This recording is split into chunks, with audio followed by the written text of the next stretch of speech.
अस्सलाम वालेकुम। की हाल चाल है सारे व्यूवर्स? ठीक ठाक हो? उम्मीद करते हैं कि सारे व्यूवर्स ठीक हो गए। यार भाई गल करने कि गर्मी अगे बहुत ज़्यादा सी तो हुण अगस्त का महीना हो गया है तो गर्मी कुछ हुण घटती जाती है। अगे असी गर्मी का इंतजाम करते सां अपने परिंदिਆਂ वास्ते, इन्हां नूं ग्लूकोज देंदे सां, होर कई चीज़ां ऐसियां देंदे सां, बहुत कुछ देंदे सां ताकि गर्मी तो बच सकन। ਹੁਣ अगस्त का ਅੱਧ हो गया है तो ਹੁਣ मौसम चेंज होना शुरू हो गया है ਤੇ मौसम के चेंज होने के नाल इन्हां ਦੀਆਂ खुराकां भी बदल गईਆਂ ਤੇ इन्हां ਨੂੰ गर्मी वास्ते जो भी चीज़ां इन्हां ਨੂੰ ਅਸੀਂ ਦਿੰਦੇ ਸਾਂ ਉਹ हर चीज़ ਜਿਹੜੀ ਉਹ ਹੁਣ ਅਸੀਂ ਬੰਦ कर देनी है। उस तो अगे ब्रीडिंग सीजन आ रहा, महीना डेढ़ रह गया।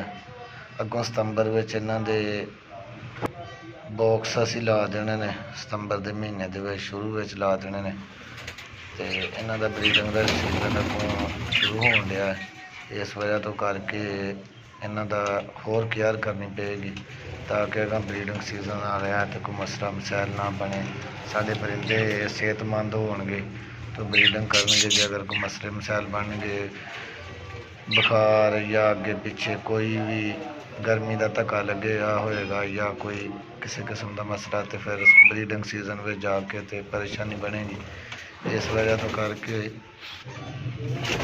असीं इन्हां ब्रीडिंग फार्मूले देने शुरू करने हैं क्योंकि अगर मौसम जो चेंज होता पाया।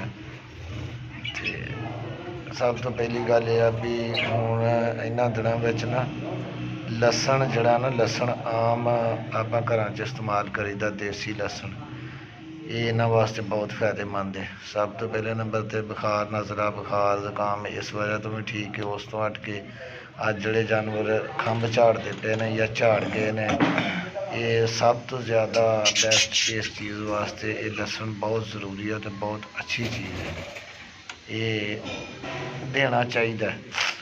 दूसरे दिन तीसरे दिन एक एक लसन की तुरी या छोटी वो छिल के तो इन्हों जो खुराक पानी है वो सुट दो। जिन्हों के जानवर इस तरह खा लेंगे ने वो इस तरीके दे दो, जिन्हों के जानवर इस तरीके नहीं खाते वो इंज कम करो भी लसन में थोड़ा जहा कुट के ते बरीक कपड़े दे नाल उहदे विच पानी कढ़ के नचोड़ के ते जिहड़ा आपां पानी पाउने आ उहदे विच थोड़ा जिहा उहदा पेस्ट जिहड़ा वो पानी दे विच हल कर दिओ ते पानी दे विच पी लैणगे। अपना तो कोशिश करो कि वैसे ही दूसरे तीसरे दिन एक लसन की तुरी जिहड़ी है ना वो खुराक दे नाल पा दो। उम्मीद तो है बहुते परिंदे जिहड़े आ वो खा लेंदे ने उस तरह ही, जिहड़े अगर नहीं खाते तो उन्हां वास्ते आ भी बरीक करके ते उन्हां दा पानी बना विचों कढ़ के इस तरीके नाल दे दिओ, वो भी सही है। तो यार ना ये लसन के बहुत ज़्यादा फायदे ने। जिन्हां दे परिंदे जिहड़े ने खुराक घट खाते ने उन्हां दे मैदे खराब ने, ये उस चीज़ वास्ते भी बहुत ज़्यादा ठीक है। ये मैदे नूं बहुत सैट करता है। जिहड़े परिंदे अगे खुराक घट खाते हैं ना वो जे खाण लग पैणगे लसन तो वो खुराक उन्हां दी हजम होएगी, मैदा ठीक होएगा, वो खुराक ज़्यादा खाएंगे, सेहतमंद हो जाएंगे।